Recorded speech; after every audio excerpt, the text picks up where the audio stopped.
ರಾಜ್ಯ ನಾಮನಿರ್ದೇಶಕ ಸದಸ್ಯರು, ಜಿಲ್ಲಾ ನಾಮನಿರ್ದೇಶಕ ಸದಸ್ಯರು ಮತ್ತು ನಮ್ಮ ತಾಲೂಕೆಯ ಎಲ್ಲ ನಾಮನಿರ್ದೇಶಕ ಸದಸ್ಯರು ಮತ್ತು ಪಕ್ಷದ ಎಲ್ಲ ಕಾರ್ಯಕರ್ತರು ಕೂಡಿ ನಾವು ಇವತ್ತಿನ ದಿವಸ ಪತ್ರಿಕಾಗೋಷ್ಠಿ ಕರೆದಿರುವ ವಿಷಯ ಏನಂದ್ರಪ್ಪ, ಮಾನ್ಯ ನಮ್ಮ ನಾಯಕರಾದ ಮತ್ತು ಈ ಭಾಗದ ಶಾಸಕರು 3 ಸಲ ಶಾಸಕರು ಮತ್ತು ಹಿಂದೆ ಜಿಲ್ಲಾ ಪಂಚಾಯಿತಿಯಲ್ಲಿ ಅಧ್ಯಕ್ಷರು, ವಿರೋಧ ಪಕ್ಷದ ನಾಯಕರು, 3 ಸಲ ಜಿಲ್ಲಾ ಪಂಚಾಯಿತಿ, 3 ಸಲ ವಿಧಾನಸಭೆಯನ್ನು ಪ್ರವೇಶಿಸಿರುವ ನಮ್ಮ ನಾಯಕರು ಅವರೆಲ್ಲರೂ ಈ ಭಾಗದಲ್ಲಿ ಏನು ಅಭಿವೃದ್ಧಿ ಮಾಡೋಣ ಅನ್ನೋದು ನೀವು ದಿನ ಎಂದು ಪತ್ರಿಕೆಯ ಮುಖಾಂತರ ತಾವೇ ಇವೆಲ್ಲ ಬರೀತಾ ಇರ್ತೀರಿ. ತಮಗೆಲ್ಲ ಗೊತ್ತಿರುವ ಹಾಗೆ ನಮ್ಮ ನಾಯಕರು ಏನು ಅಭಿವೃದ್ಧಿ ತಾಲೂಕೆಯಲ್ಲಿ ಪಡಿಸ್ಯಾರ ಅದೇ ರೀತಿ ರಾಜ್ಯದಲ್ಲಿನೂ ಅಭಿವೃದ್ಧಿ ಮಾಡಬೇಕನ್ನೋದು ನಮ್ಮ ಆಸೆ, ನಮ್ಮ ಕನಸು. ಆ ಕನಸಿಗಾಗಿ ನಾವೇನು ಒತ್ತಾಯಪೂರ್ವಕಲ್ಲ, ಏನು ರಾಷ್ಟ್ರೀಯ ನಾಯಕರು ಮಾನ್ಯ ನಮ್ಮ ನಾಯಕರಾದ ಯಶವಂತರಾಯಗೌಡ ಪಾಟೀಲ್ ಅವರಿಗೆ 2024 ಇಲೆಕ್ಷನ್ಗಿಂತ ಮುಂಚಿತವಾಗಿ ಏನು ಮಾತನ್ನು ಕೊಟ್ಟಿದ್ರು, ನಾವು ಈ ಸಲ ನಿಮ್ಮನ್ನು ಮಿನಿಸ್ಟರ್ ಮಾಡ್ತೀವಿ ಅಂತ ಹೇಳಿ ಸಿದ್ದರಾಮಯ್ಯನವರ ಸಚಿವ ಸಂಪುಟದಲ್ಲೇ ಅವರಿಗೆ ಮಂತ್ರಿ ಸ್ಥಾನ ಕೊಡಬೇಕಾಗಿತ್ತು. ಆದರೆ ಅನಿವಾರ್ಯವಾಗಿ ನಿಮಗೆ ಮುಂದಿನ ಎಕ್ಸ್ಪೆನ್ಷನ್ ಕೊಡ್ತೀವಿ ಅಂತ ಹೇಳಿ ಅವ್ರು ಹೇಳಿದ್ದಾಗ 2-2.5 ವರ್ಷ ನಂತರ ಅವ್ರು ಕೊಡ್ತೀನಿ ಅಂತ ಹೇಳಿದ್ರು. ಆ ಸಮಯ ಬಂದದ್ದು. ಆ ಸಮಯಕ್ಕಾಗಿ ನಾವು ಇವತ್ತು ನೀವು ಕೊಟ್ಟ ಮಾತನಂತೆ ನೀವು ನಡೆದುಕೊಂಡು ಏನು ರಾಷ್ಟ್ರೀಯ ನಾಯಕರು ನೀವೇನು ಮಾತು ಕೊಟ್ರಿ ಆ ಮಾತಿನ ಪ್ರಕಾರ ನಡೆದುಕೊಂಡು ಇವತ್ತು ನಮ್ಮ ನಾಯಕರಾದ ಯಶವಂತರಾಯಗೌಡ ಪಾಟೀಲ್ ಅವರಿಗೆ ನೀವು ಸಚಿವ ಸ್ಥಾನವನ್ನು ನೀಡಬೇಕು. ಅದುವಾಗಿ ಈ ಭಾಗ, ಯಾಕಂದ್ರೆ ಸ್ವತಂತ್ರದ ನಂತರ ನಾವೆಲ್ಲ ಗಮನಿಸಿದೀವಿ, ನಮಗೆ ಒಂದು ಕೊರತೆ ಇದೆ. ಈ ಭಾಗದಲ್ಲಿ ಬಿಜಾಪುರ, ಬಾಗಲಕೋಟ್ ಕೂಡಿ ಇದ್ದಾದ್ರೂ ಎಲ್ಲಾ ಮತಕ್ಷೇತ್ರಕ್ಕೂ ಸಚಿವ ಸ್ಥಾನ ಸಿಕ್ಕದ ಮತ್ತು ಈ ಬಿಜಾಪುರ ಜಿಲ್ಲೆ ಆದಾಗ ನಡೆದ್ರು ಎಲ್ಲಾ ಮತಕ್ಷೇತ್ರಕ್ಕೂ ಸಚಿವ ಸ್ಥಾನ ಸಿಕ್ಕ್ಯಾದ. ಸಚಿವ ಸ್ಥಾನ ವಂಚಿತ ಯಾವಾದರೆ ಒಂದು ಮತಕ್ಷೇತ್ರ ಇದ್ರೆ ಅದು ಇಂಡಿ ಮತಕ್ಷೇತ್ರ. ಅದಕ್ಕಾಗಿ ನಮ್ಮ ಬೇಡಿಕೆ ನ್ಯಾಯಸಮ್ಮತವಾದ ಒಬ್ಬರು ಅಭಿವೃದ್ಧಿ, ದೂರದೃಷ್ಟಿ ಮತ್ತು ಅಭಿವೃದ್ಧಿ ಪಡುವಂತ ಮತ್ತು ಎಲ್ಲಾ ಸಮಾಜಕ್ಕೆ ಕಾಳಜಿ ಕೊಡುವಂತ ನಾಯಕರು ಈ ಭಾಗದಲ್ಲಿ ಶಾಸಕರದ. ಅವರು ಯಾರಿಗೂ ತಮ್ಮ ಮನೆಯಾಗ ನಾಮಿನೇಟ್ ಮಾಡಿಲ್ಲ, ತಮ್ಮ ಬೀಗರ ಬಿಜರಿಗೆ ತಮ್ಮ ಸಮಾಜದಲ್ಲಿ ಯಾರಿಗೂ ನಾಮಿನೇಟ್ ಮಾಡಿಲ್ಲ. ಎಲ್ಲ ಯಾರಿಗೂ ಮಾಡ್ಯಾರಪ್ಪ ಅಂದ್ರೆ ಕಾಂಗ್ರೆಸ್ ಕಾರ್ಯಕರ್ತರಿಗೆ ಮತ್ತು ಪಕ್ಷಕ್ಕಾಗಿ ದುಡಿದವರಿಗೆ ನಾಮಿನೇಟ್ ಅವರು ಸದಸ್ಯರನ್ನು ಮಾಡ್ಯಾರ. ಮತ್ತು ಈ ಭಾಗದಲ್ಲಿ ಏನೇನು ಕೆಲಸಗಳನ್ನು ಆಗಬಹುದಾಗಿತ್ತು, ನೀರಾವರಿ ಬಗ್ಗೆ ಅತಿ ಕಾಳಜಿ ಒಳ್ಳೆಯ ಒಬ್ಬ ನಾಯಕರಾಗಿ ಅತಿ ಹೆಚ್ಚಿನ ನೀರಾವರಿ ಯೋಜನೆ ಮಾಡ್ಯಾರ. ಇಂಡಿ ಅಭಿವೃದ್ಧಿ, ಇಂಡಿಗೆ 100 ಕೋಟಿ ರೂಪಾಯಿಯಲ್ಲಿ ಕುಡಿಯೋ ನೀರಿನಂತ ಯೋಜನೆ ತಂದಾರ. PUC ಕಾಲೇಜ್, ಡಿಪ್ಲೊಮಾ ಕಾಲೇಜ್ ಇವೆಲ್ಲವನ್ನು ತಂದು ಇವತ್ತಿನ ದಿವಸ GTTC ಕಾಲೇಜ್ ಇಂಥ ಎಲ್ಲ ಅಭಿವೃದ್ಧಿಯನ್ನು ಮಾಡ್ಯಾರ. ಹೊರತಾಗಿ ಮತ್ತ ಈ ಮತಕ್ಷೇತ್ರಕ್ಕೆ ಇನ್ನೂ ತನ ಸ್ವತಂತ್ರ ನಂತರ ಯಾರೂ ತರಲಾರದಂತ ಫಂಡವನ್ನು 8,000 ಕೋಟಿ ರೂಪಾಯಿ ಫಂಡವನ್ನು ಅವರು ಈ ಮತಕ್ಷೇತ್ರಕ್ಕೆ ತಂದರು. ಅಂತ ನಾಯಕರನ್ನು ನೀವು ಕೊಟ್ಟಿರುವ ಮಾತನಂತೆ ಏನ್ ನಾಯಕರು ಎಲ್ಲರೂ ಕೂಡಿ ನೀವು 2000 ರಾಜ್ಯದಲ್ಲಿ ಕೊಡ್ಬೇಕು. ಜಯಕೀರ್ತ ಕೊಡ್ಲಿಲ್ಲ ಅಂದ್ರೆ ಏನು 2008 ನಂತರ ಮೊದಲ ಪರಿಸ್ಥಿತಿ ಕಾಂಗ್ರೆಸ್ ಇಲ್ಲಿ ಇತ್ತು, ಅದೇ ಪರಿಸ್ಥಿತಿ ಕಾಂಗ್ರೆಸ್ ಮತ್ತೆ ಇಂಡಿಯಲ್ಲಿ ಬರ್ತದೆ ಅಂತೇಳಿ ನಾವು ಖಂಡಿತವಾಗಿ ಹೇಳ್ತೀವಿ. ಯಾಕಂದ್ರೆ ನಮಗ ಯಾವುದೇ ಹುದ್ದೆ ಮುಖ್ಯ ಅಲ್ಲ, ನಮಗ ನಮ್ಮ ನಾಯಕರು ಸಚಿವರಾಗಬೇಕು, ನಮ್ಮದು ಒಂದೇ ಕನಸು. ನಮ್ಮೆಲ್ಲ ಕಾರ್ಯಕರ್ತರದು, ನಮ್ಮ ಎಲ್ಲ ನಾಯಕರದು ಒಂದೇ ಒಂದು ಕನಸು ಏನಪ್ಪಾ ಅಂದ್ರೆ ನಮಗೆಲ್ಲ ಈ ಭಾಗ ಅಭಿವೃದ್ಧಿ ಮಾಡಿರುವ ನಾಯಕನಿಗೆ ಒಂದು ಹುದ್ದೆಯನ್ನು ಸಿಗಬೇಕು, ರಾಜ್ಯದ ಗೌರವವನ್ನು ಸಿಗಬೇಕು ಅನ್ನೋದು ನಮ್ಮ ಆಸೆ. ಅದಕ್ಕಾಗಿ ಮಾನ್ಯ ಯಶವಂತರಾಯಗೌಡ ಪಾಟೀಲ್ ಅವರನ್ನು ಈ ರಾಜ್ಯದ ಮುಖ್ಯಮಂತ್ರಿಗಳಾದ DK ಶಿವಕುಮಾರ್ ಅವರು, ಮಾಜಿ ಮುಖ್ಯಮಂತ್ರಿಗಳಾದ ಸಿದ್ದರಾಮಯ್ಯನವರು ಮತ್ತು ಸುರ್ಜೇವಾಲಾ ಅವರು, ವೇಣುಗೋಪಾಲ್ ಅವರು, ರಾಹುಲ್ ಗಾಂಧಿ ಅವರು, ಪ್ರಿಯಾಂಕಾ ಗಾಂಧಿ ಅವರು ಮತ್ತು ನಮ್ಮ AICC ಅಧ್ಯಕ್ಷರಾದ ಖರ್ಗೆಜಿ ಅವರು, ನಾವು ಕೂಡ ಎಲ್ಲರೂ ಕೂಡಿ ಮೊನ್ನೆ ಒಂದು ವಾರದ ಹಿಂದೆ ಗುಲ್ಬರ್ಗಾದಲ್ಲಿ AICC ಅಧ್ಯಕ್ಷರಾದ ಮಲ್ಲಿಕಾರ್ಜುನ್ ಖರ್ಗೆಜಿ ಅವರನ್ನು ಭೇಟಿ ಆಗಿದ್ದಾಗ ಅವರು ಸಕಾರಾತ್ಮಕ ಉತ್ತರವನ್ನು ನಮಗೆ ಕೊಟ್ಟಿದ್ದಾರೆ. ನಿಮ್ಮ ಮನವಿಗೆ ನಾವು ಸ್ಪಂದಿಸ್ತೀವಿ ಅಂತ ಹೇಳಿ ಅವತ್ತು ಅವರು ನಮ್ಮನ್ನು ಮಾತು ಕೊಟ್ಟಿದ್ದಾರೆ. ಹಾಗಾಗಿ ಇದಕ್ಕೆ ಮೊದಲು ನಮ್ಮ ಒಂದು ನಿಯೋಗವನ್ನು ಮಾಜಿ ಮುಖ್ಯಮಂತ್ರಿ ಸಿದ್ದರಾಮಯ್ಯನವರು ಮತ್ತು ನಮ್ಮ ಡಿ ಕೆ ಶಿವಕುಮಾರ್ ಅವರ ಬಳಿ ನಾವು ನಮ್ಮ ಅಜಿತ್ ಧನ್ಶೆಟ್ಟಿ ಅವರು ಈ ನಗರ ಅಭಿವೃದ್ಧಿಯ ಅಧ್ಯಕ್ಷರಾದ ಬಳಿಕ ಭೇಟಿಗೆ ಹೋಗಿದ್ದಾಗ ಅವಾಗ ನಾವು ಎಲ್ಲರೂ ಕೂಡಿ ಈ ಬೇಡಿಕೆಗಳನ್ನು ಇಟ್ಟಿದ್ದಾಗ ಅವರು ಅವಾಗ ಪಾಸಿಟಿವ್ ಆಗಿ ನಮಗೆ ಮಾತಾಡಿದ್ದಾರೆ, ಮಾಡೋಣ ಅಂತ ಮಾತನ್ನು ಕೊಟ್ಟಿದ್ದಾರೆ. ದಯವಿಟ್ಟು ನೀವು ಕೊಟ್ಟಿರುವ ಮಾತನ್ನು ಉಳಿಸಿಕೊಂಡು ಈ ಭಾಗದ ಅಭಿವೃದ್ಧಿಗಾಗಿ, ಜಿಲ್ಲೆಯ ಅಭಿವೃದ್ಧಿಗಾಗಿ ನಿಷ್ಠಾವಂತ ಕಾಂಗ್ರೆಸ್ ಪಕ್ಷದ ನಾಯಕರು ಯಾರಪ್ಪ ಅಂದ್ರ ಬಿಜಾಪುರ ಜಿಲ್ಲೆಯಲ್ಲಿ ಅದು ಯಾರು ನಿಷ್ಠಾವಂತ ಶಾಸಕರಂದ್ರ ಅದು ಯಶವಂತರಾಯಗೌಡ ಪಾಟೀಲ್ ಅಂತವರಿಗೆ ನೀವು ಸಚಿವ ಸ್ಥಾನವನ್ನು ನೀಡಬೇಕಂತೇಳಿ ನಾವು ಆಗ್ರಹಿಸ್ತೀವಿ. ಜೇರ್ಕರ್ತ ಈ ಎಕ್ಸ್ಪೆನ್ಷನ್ದಾಗ ನೀವು ನಮ್ಮ ನಾಯಕರಿಗೆ ಸಚಿವ ಸ್ಥಾನ ಕೊಡ್ಲಿಲ್ಲ ಅಂದ್ರೆ ನಾವೆಲ್ಲರೂ ಅದು ಕಾಂಗ್ರೆಸ್ ಪಕ್ಷದ ಹುದ್ದೆಗಳಾಗಬಹುದು ಅಥವಾ ಸರ್ಕಾರಿ ಹುದ್ದೆಗಳು ಏನು ನಾವು ನಾಮಿನೇಟೆಡ್ ಅದೀವಿ, ನಾವು ಎಲ್ಲಾ ಹುದ್ದೆಗಳನ್ನು ರಾಜೀನಾಮೆ ಕೊಡ್ತೀವಿ ಸಾಮೂಹಿಕವಾಗಿ ಅಂತ ಹೇಳಿ ಈ ಪತ್ರಿಕಾಗೋಷ್ಠಿಯ ಮುಖಾಂತರ ಹೇಳಿ ನನ್ನ ಮಾತು ಮುಗಿಸ್ತೇನೆ. ರವಿಕಾಂತ ಪಾಟೀಲ್ 3 ಸಲ ಆದ್ರು, ಡಾಕ್ಟರ್ ಬಗ್ಲಿ ಒಮ್ಮೆ ಆದ್ರು, ಮತ್ತೆ ನಮ್ಮ ಶಾಸಕರಾದಂತ ಯಶವಂತರಾಯಗೌಡ 3 ಸಲ ಆದ್ರು. ಯಾವುದೇ ಪಕ್ಷ ಇರಲಿ, ಭಾರತೀಯ ಜನತಾ ಪಕ್ಷ ಇರಲಿ, ಜನತಾ ದಳ ಇರಲಿ, ಕಾಂಗ್ರೆಸ್ ಇರಲಿ, ಇಲ್ಲಿವರೆಗೆ ಎಲ್ಲಾ ಪಾರ್ಟಿಯವರು ಕೂಡಿ ಇಂಡಿ ಮತಕ್ಷೇತ್ರ ಅನ್ಯಾಯ ಮಾಡಿದ್ದಾರೆ. ಆ ಅನ್ಯಾಯ ಸರಿಪಡಿಸುವ ದೃಷ್ಟ ಈ ಅಭಿವೃದ್ಧಿ ಹರಿಕಾರ ಮತ್ತೆ ಇಂಡಿಯಾವನ್ನು ನೇರುಮನೆಯಾಗಿರ್ತಕ್ಕಂಥ ಜನಪ್ರಿಯ ಶಾಸಕರು ಎಲ್ಲ ಅಲ್ಪಸಂಖ್ಯಾತ ಸಮಾಜಕ್ಕೆ ಹಿಡ್ಕೊಂಡು ಈ ಇಂಡಿಯಾವನ್ನು ಅಭಿವೃದ್ಧಿಯ ದಾರಿಯಲ್ಲಿ ಒಯ್ಯತಕ್ಕಂಥ ಕೆಲಸ ಮಾಡಿರ್ತಕ್ಕಂಥ ನಮ್ಮ ನಾಯಕರಾದ ಯಶವಂತರಾಯಗೌಡ ಪಾಟೀಲ್ ಅವರಿಗೆ ಸಚಿವ ಸ್ಥಾನ ಸಿಗಲೇಬೇಕು. ಇದು ನಿನ್ನೆ ಕೂಡ ನಾವು ಎಲ್ಲ ಮಾಧ್ಯಮ ಪ್ರತಿನಿಧಿಗಳಲ್ಲಿ ಕೋರ್ಟ್ ಮಾಡಿದ್ರು. ನಾವೆಲ್ಲ ವಕೀಲ ಸಂಘದಿಂದ ನಮ್ಮ ಅಧ್ಯಕ್ಷರಾದ ಬೂಜಾಳ ವಕೀಲರ ನೇತೃತ್ವದಲ್ಲಿ ಒಂದು ಮೀಟಿಂಗ್ ಮಾಡಿ ನಾಳೆ 14ನೇ ತಾರೀಕಿಗೆ ಈ ಸಂದರ್ಭದಲ್ಲಿ ಕೋರ್ಟ್ ಒಂದು ಬೈಕಾಟ್ ಮಾಡಿ ಸರ್ಕಾರಕ್ಕೆ ಒಂದು ಗಮನ ಸೆಳೆಯುವಂತಹ ಒಂದು ಕಾರ್ಯಕ್ರಮ ನಾವು ಒಂದು ವಹಿಸಿಕೊಂಡಿದ್ದೇವೆ. ಯಾಕಂದ್ರೆ ಇಂಡಿ ಏನಿತ್ತು, ಇವತ್ತು ಇಂಡಿ ಏನಾಗಿದೆ ನಮ್ಗೆ ಗುರುತಿರಿಕಿರೋ ಒಂದು ಮಾತು ನಾನು ಹೇಳ್ತೇನೆ. ನಾವು ಜೈನ್ ಸಮಾಜದವರು ಒಂದು 15 ವರ್ಷ ಚಿಕ್ಕ ಇಂಡಿಯನ್ ನಮ್ಮ ಜೈನ್ ಸಮಾಜದವರು ಯಾರು ಕನ್ಯಾ ಕೊಡ್ಬೇಕಾದ್ರೆ ಯಾರು ಕನ್ಯಾ ಕೊಡ್ಲಾತಿದ್ರು. ಇಂಡಿಯನ್ ನೀರಿನ ಶಾರ್ಟೇಜ್ ಅದ, ನಮ್ಮ ಹೆಣ್ಮಕ್ಳು ಕೊಡ ತಗೊಂಡೆಲ್ಲ ಹೋಗ್ತಾರೆ ಅಂದ್ರೆ ನಮ್ಮ ಸಮಾಜ ಇರೋದೇ ಕೊಲ್ಲಾಪುರ, ಶಾಂತಿ ಬೆಳಗಾವ್, ಯಾರು ಕನ್ಯಾ ಕೊಡ್ಲಾತಿದ್ರು. ಅದು ಇವತ್ತು ಇಂಡಿ ನೋಡಿದ್ರೆ 24/7 ನಮ್ಗೆ ನೀರು ಸಿಗ್ತಾ ಇದೆ. ಇವತ್ತು ನೇವಾ ಕನೆಕ್ಟಿವಿಟಿ ಅದ, ಆಮೇಲೆ ಕೃಷ್ಣಾ ಕನೆಕ್ಟಿವಿಟಿ ಅದ. 2 ಕನೆಕ್ಟಿವಿಟಿ ಕೊಟ್ಟಿರ್ತಕ್ಕಂಥ ಏಕಮಾತ್ರ ಶಾಸಕರು ಯಾರಿದ್ರು ಅದು ಯಶವಂತರಾಯಗೌಡ ಪಾಟೀಲ್ ಅವರು. ಯಾಕಂದ್ರೆ 1995ರಿಂದ ಯಾಕಂದ್ರೆ ನಮ್ಮ ತಂದೆಯವರು 20 ವರ್ಷ ಕಾಂಗ್ರೆಸ್ ಅಧ್ಯಕ್ಷರು. 95ರಿಂದ 2013 ತನಕ ಕಾಂಗ್ರೆಸ್ ಅಂತೂ ಇಂಡಿ ಮತ್ತೆ ನಾಮಶೇಷ ಆಗಿತ್ತು. 2013ರಲ್ಲಿ ಮತ್ತು ಯಶವಂತರಾಯಗೌಡ ಶಾಸಕರಾಗಬೇಕಂತ ಪುನರ್ಜೀವನ ಆಗಿದೆ. ಆ ಒಂದು ಪುನರ್ಜೀವನ ಗಮನಿಸಿಕೊಂಡು ಕಾಂಗ್ರೆಸ್ ಹೈಕಮಾಂಡ್ ಆದ ವೇಣುಗೋಪಾಲ್ ಆಗಲಿ, ಸುರ್ಜೇವಾಲ್ ಆಗಲಿ, ಅಧ್ಯಕ್ಷರಾದ ಮಲ್ಲಿಕಾರ್ಜುನ್ ಖರ್ಗೆ ಸಾಹೇಬರಾಗಲಿ, ಶ್ರೀಮತಿ ಸೋನಿಯಾ ಗಾಂಧಿ ಆಗಲಿ, ರಾಹುಲ್ ಗಾಂಧಿ ಆಗಲಿ, ನಿವೃತ್ತ ಮುಖ್ಯಮಂತ್ರಿಗಳ ಸಿದ್ದರಾಮಯ್ಯನವರಾಗಲಿ, ಮತ್ತೆ ಇವತ್ತಿನ ಹೊಸದಾಗಿ ಆಯ್ಕೆ ಆಗಿರ್ತಕ್ಕಂಥ ನಮ್ಮ ಡಿ ಕೆ ಶಿವಕುಮಾರ್ ಸಾಹೇಬ್ರ ಕೂಡ ಈ ಒಂದು ನಮ್ಮ ಬೇಡಿಕೆಗಳು ಸ್ಪಂದನೆ ಮಾಡಿ ಪಾಸಿಟಿವ್ಲಿ ಥಿಂಕ್ ಮಾಡಿ ಉದ್ದೇಶ ಶಾಸಕರಾದ ಯಶವಂತರಾಯಗೌಡ ಪಾಟೀಲ್ ಸಾಹೇಬರಿಗೆ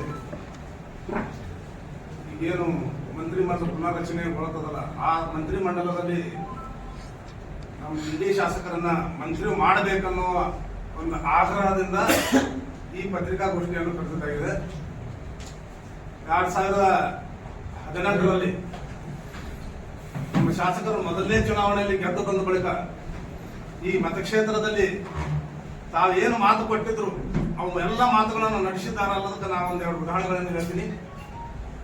ಅವತ್ತಿನ ದಿನ ಗೆದ್ದ ಮೊದಲನೇ ದಿನವೇ ಹಾಳ್ತಿದ್ದಂತ ಭೀಮಾಶಂಕರ್ ಸಕ್ಕರೆ ಕಾರ್ಖಾನೆಯನ್ನ ನಾವು ಮಾಡೇ ಮುಂದಿನ ಚುನಾವಣೆಗೆ ಹೋಗ್ತೀವಿ ಅಂತ ಹೇಳಿ 4 ವರ್ಷದ ನಂತರ ಆ ಶುಗರ್ ಫ್ಯಾಕ್ಟರಿ ಪ್ರಾರಂಭ ಮಾಡಿ ಗೆದ್ದ 4 ವರ್ಷದಲ್ಲೇ ಶುಗರ್ ಫ್ಯಾಕ್ಟರಿಯನ್ನು ಪ್ರಾರಂಭ ಮಾಡಿ ಅದರ ಜೊತೆಗೇನೆ ಆ 5 ವರ್ಷದಲ್ಲಿ ಹಿಂದಿ ಮಿನಿ ವಿಧಾನಸೌಧ ಆಗಿರ್ಬೋದು, ಮತ್ತ ಮೆಗಾ ಮಾರ್ಕೆಟ್ ಆಗಿರ್ಬೋದು, ಹಾಗೆ ಈ ಮತಕ್ಷೇತ್ರದಲ್ಲಿ ವಿದ್ಯುತ್ ಸಮಸ್ಯೆ ಬಹಳ ಇತ್ತು. ಎಲ್ಲ ವಿದ್ಯುತ್ ಸಮಸ್ಯೆ ಯಾವ ರೀತಿ ಹೆಚ್ಚಿನ ಸ್ಟೇಷನ್ಗಳನ್ನು ಮಾಡುವುದರ ಮುಖಾಂತರ ರೈತರಿಗೆ ವಿದ್ಯುತ್ ಸಮಸ್ಯೆಯನ್ನು ಪರಿಹಾರ ಮಾಡಿದ್ರು. ಅದೇ ರೀತಿ ಮಾನ್ಯ ಯಶವಂತರಾಯಗೌಡರು ದೂರದೃಷ್ಟಿ ದೂರದೃಷ್ಟಿಯುಳ್ಳ ನಾಯಕರಾಗಿದ್ದಾರೆ. ಅವರನ್ನ ಈ ಮತಕ್ಷೇತ್ರದ ಇಂಡಿ ಮತಕ್ಷೇತ್ರ ವಿಜಯಪುರ ಜಿಲ್ಲೆಯಲ್ಲಿನೇ ಅತಿ ಅತಿ ದೊಡ್ಡದಾದ ತಾಲೂಕಿದು. ಈ ಮತಕ್ಷೇತ್ರಕ್ಕ ಇಲ್ಲಿಯವರೆಗೂ ಅಂದ್ರೆ ಸ್ವತಂತ್ರ ಸಿಕ್ಕು ಇಲ್ಲಿವರೆಗೂ ಈ ಮತಕ್ಷೇತ್ರಕ್ಕ ಮಂತ್ರಿ ಸ್ಥಾನ ದೊರಕಿಲ್ಲ.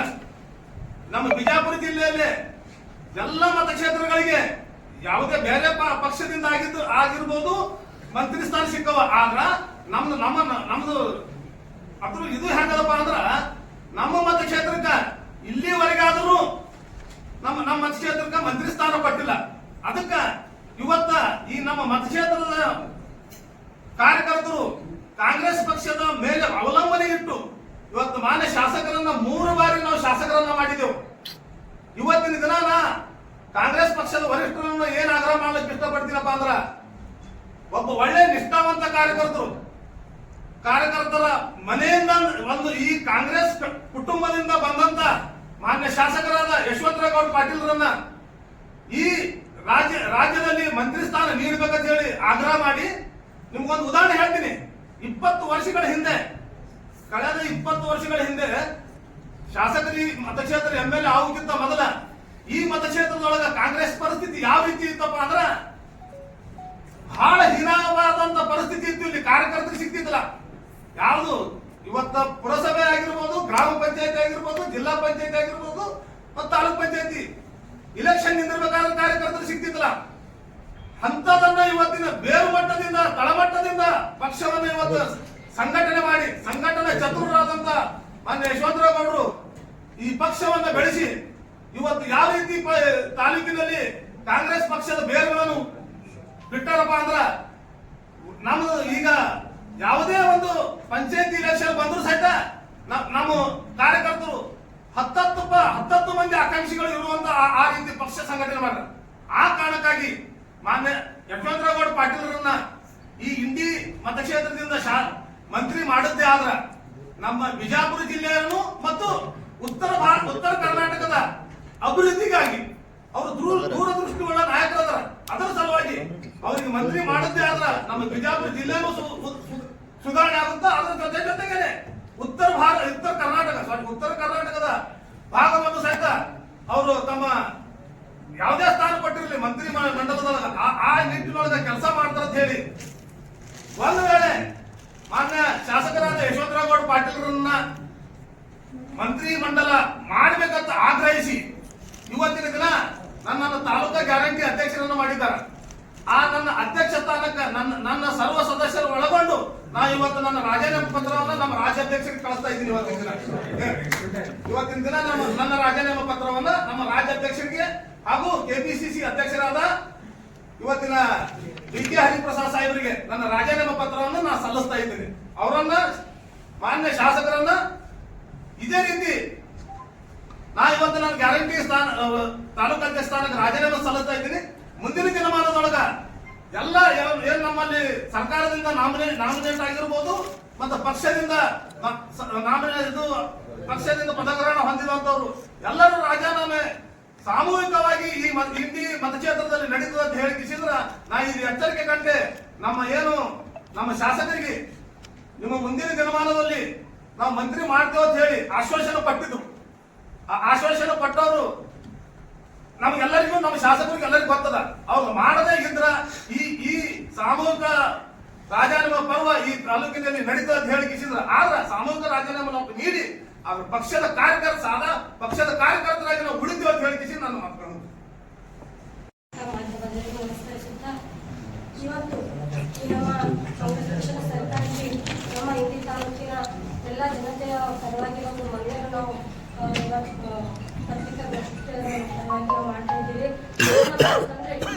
ಇಂಡಿ ತಾಲೂಕಿನಲ್ಲಿ ನಮ್ಮ ಯಶವಂತರಾವ್ ಪಾಟೀಲ್ ಸಾಹೇಬ್ ಅವರು 3 ಬಾರಿ MLA ಆಗಿ ಆಯ್ಕೆಯಾಗಿದ್ದಾರೆ ಹಾಗೂ ಮಾಜಿ ಜಿಲ್ಲಾ ಪಂಚಾಯತಿ ಅಧ್ಯಕ್ಷರಾಗಿದ್ದಾರೆ ಹಾಗೂ ಒಂದು ಸ್ಪೀಕರ್ ಆಗಿ ಕೂಡ ಅವರು ಕಾರ್ಯನಿರ್ವಹಿಸಿದ್ದಾರೆ. ಮತ್ತು ಅವರಿಗೆ ಇನ್ನೂ ಆದರೂ ಸಚಿವ ಸ್ಥಾನ ಕೊಟ್ಟಿಲ್ಲ. ಯಾಕೆ ಕೊಟ್ಟಿಲ್ಲಪ್ಪ ಅಂತ ನಮ್ಗೆ ಇನ್ನೂ ತರ ತಿಳಿತಾ ಇಲ್ಲ. ಅವರು ಸಿದ್ದರಾಮಯ್ಯ ಸಾಹೇಬರು ಇದ್ದಾಗಲೇ ಸಚಿವ ಸ್ಥಾನ ನಮ್ಮ ಶಾಸಕರಿಗೆ ಸಿಗ್ಬೇಕಾಗಿತ್ತು, ಸಿಕ್ಕಿಲ್ಲ.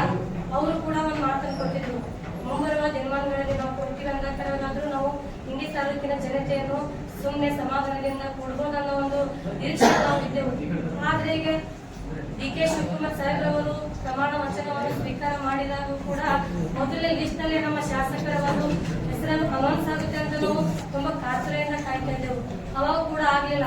ಅದಕ್ಕೋಸ್ಕರ ಈಗ ಇನ್ನು ಎರಡನೇ ಒಂದು ಲಿಸ್ಟ್ ನಲ್ಲಿಯೂ ನಮ್ಮ ಶಾಸಕರ ಹೆಸರು ಕೊಡಿ ಅಂತ ಹೇಳಿ ಈ ರೀತಿ ಮನವಿ ಮಾಡ್ಕೊಳ್ಳೋದು ನಮ್ಗೆ ನಾಚಿಕೆಡಾಗ್ತಾ ಇದೆ. ಯಾಕಪ್ಪ ಅಂತಂದ್ರೆ ಇದು ನಾವು ಕೇಳಿ ಪಡೆಯೋದಲ್ಲ, ಸರ್ಕಾರಕ್ಕೆ ಗೊತ್ತಾಗ್ಬೇಕಿಲ್ಲ. ಯಾಕಪ್ಪ ಅಂತಂದ್ರೆ ಇಂಡಿ ತಾಲೂಕು ಹೇಗಿದ್ದಿತ್ತು ಹೇಗಾಯ್ತು. ಈ ಒಂದು ಸ್ವತಂತ್ರ ಸಿಕ್ಕಿದ ನಂತರ ಕೂಡ ಇಲ್ಲಿಯವರೆಗೂ ಈ ತಾಲೂಕಕ್ಕೆ ಸಚಿವ ಸ್ಥಾನ ಕೊರತೆ ತುಂಬಾನೇ ಅಂದ್ರೆ ತುಂಬಾನೇ ಇದೆ. ಮತ್ತು ಇಂಡಿ ಮೊದಲು ಹೇಗಿತ್ತು ಹೀಗಿದೆ ಅನ್ನೋದು ಸರ್ಕಾರಕ್ಕೂ ಗೊತ್ತು ಮತ್ತು ಇಲ್ಲಿರುವ ಎಲ್ಲ ಜನರಿಗೂ ಗೊತ್ತು. ಈ ಜಿಲ್ಲೆಯಲ್ಲಿ ಸಚಿವ ಸ್ಥಾನ ಎಲ್ಲ ತಾಲೂಕಿಗೂ ಸಿಕ್ಕಿದೆ, ಎಲ್ಲ ನಾಯಕರಿಗೂ ಡಬಲ್ ಸಲ ಸಿಕ್ಕಿದೆ. ಆದ್ರೆ ಇಂಡಿ ತಾಲೂಕಿಗೆ ಒಂದು ಸಲನೂ ಕೂಡ ಸಿಕ್ಕಿಲ್ಲ. ಯಾಕೆ ಸಿಗ್ತಾ ಇಲ್ಲ ಅನ್ನೋದು ನಮಗೂ ಚಿಂತೆ ಆಗ್ತಿದೆ. ಯಾಕಪ್ಪ ಅಂತಂದ್ರೆ ಸರ್ಕಾರಕ್ಕೆ ಇದು ಒಂದು ತಿಳುವಳಿಕೆ ಇರಬೇಕು. ಯಾಕಂದ್ರೆ ದೊಡ್ಡವರು ನಮ್ಮ ಡಿ.ಕೆ. ಶಿವಕುಮಾರ್ ಆಗಿರ್ಬೋದು, ಮಾಜಿ ಸಿದ್ದರಾಮಯ್ಯ ಸಾಹೇಬ್ ಆಗಿರ್ಬೋದು, ಹಾಗೆ ಎಐಸಿಸಿ ಖರ್ಗೆ ಸಾಹೇಬ್ ಆಗಿರ್ಬೋದು, ರಾಹುಲ್ ಗಾಂಧಿ ಅವರಾಗಿರ್ಬೋದು, ಮತ್ತು ಪ್ರಿಯಾಂಕಾ ಮೇಡಮ್ ಅವರಾಗಿರ್ಬೋದು, ಮತ್ತು ಸೋನಿಯಾ ಗಾಂಧಿ ಆಗಿರ್ಬೋದು, ಹೀಗೆ ಮತ್ತು ವೇಣುಗೋಪಾಲ್ ಅವರಾಗಿರ್ಬೋದು, ಸುರ್ಜೇವಾಲಾ ಸರ್ ಆಗಿರ್ಬೋದು, ಎಲ್ಲ ಸಾಕಷ್ಟು ಹಿರಿಯರು ಗೊತ್ತಿದೆ. ಶಾಸಕರು ಎಂತ ಒಂದು ನಿಷ್ಠೆಯ ಪ್ರಾಮಾಣಿಕತೆ ವ್ಯಕ್ತಿ.